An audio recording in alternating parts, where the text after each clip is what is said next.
In this lecture, we will be looking into the temperature rise in plain walled transformer tanks.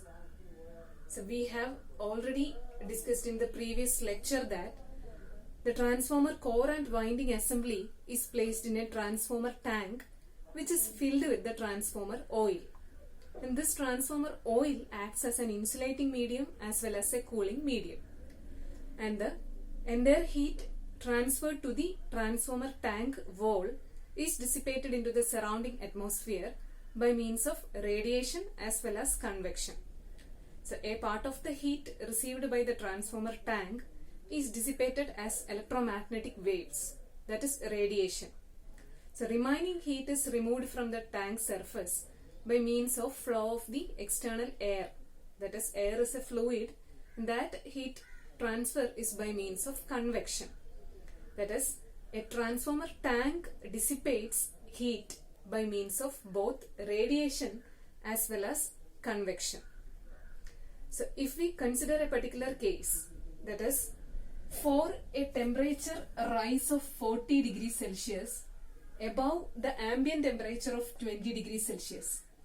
If the ambient temperature is 20 degrees Celsius and the temperature rises above the ambient temperature by 40 degrees Celsius, then the specific heat dissipation due to radiation from the transformer tank surface, tank wall surface, will be 6 watt per meter square degree Celsius. This is an experimentally determined value.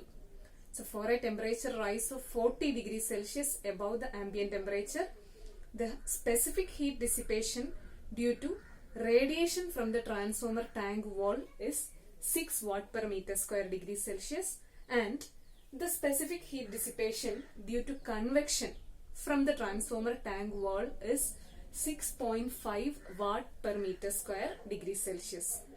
So in total, the specific heat dissipation due to convection and radiation from the transformer tank wall will be 6 plus 6.5, that is 12.5 watt per meter square degree Celsius. So in total, a transformer tank dissipates a specific heat of 12.5 watt per meter square degree Celsius. So now we have to develop an expression for the temperature rise in the transformer tank wall. So we know the equation for temperature rise. In the module 1 itself, we have seen the equation for temperature rise. So we have got the equation of temperature rise as Q divided by S lambda there. Q is the total loss, S is the area of the heat dissipating surface, and lambda is the specific heat dissipation. So here we have the value of Q. In a transformer, total loss includes the iron loss and the copper loss. That is, we can write it as Pi plus Pc, the iron loss plus copper loss, divided by, what is lambda? Here total specific heat dissipation is 12.5 watt per meter square degree Celsius. So 12.5 into S. S means area of the heat dissipating surface. So as here we are taking the transformer tank, we can represent it as ST, dissipating surface area of the transformer tank. So it is denoted as ST. This is the expression for temperature rise in a plain walled transformer tank. So if we are considering a transformer with a low power rating, that is specifically saying for a transformer with a rating in the range 20 kVA to 30 kVA, the plain wall, the wall of the transformer tank itself can dissipate the entire heat developed. So ചെറിയ ട്രാൻസ്ഫോമേഴ്സിലൊക്കെ ആണെങ്കിൽ ആ ടാങ്കിന്റെ surface ഏരിയയ്ക്ക് തന്നെ ആ ഹീറ്റിനെ develop ചെയ്യാൻ പറ്റും, dissipate ചെയ്ത് കളയാൻ പറ്റും. The surface area of the transformer tank is enough to dissipate that particular heat. We don't have to provide any special means for heat dissipation.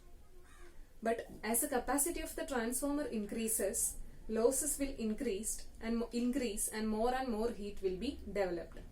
So in that case, the tank surface area may not be able to dissipate the entire heat by itself. So there we have to provide special means for dissipating the heat. And that special means includes providing a corrugated surface,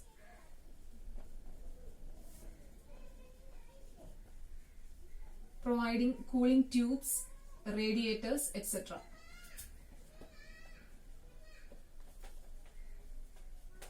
So these are the special means that we can provide to improve the heat dissipation from the transformer tank surface. So corrugated surface means instead of using a plain wall, the transformer tank wall can be constructed like this. This is a corrugated structure. So this helps in increasing the heat dissipating surface area. So when the dissipating surface area increases, the temperature rise decreases. The temperature, we can keep the temperature rise within limits. So in all these methods, we are actually increasing the heat dissipating surface area. Thereby more and more heat can be dissipated into the surrounding atmosphere. So in our subject, we will be looking into this particular provision.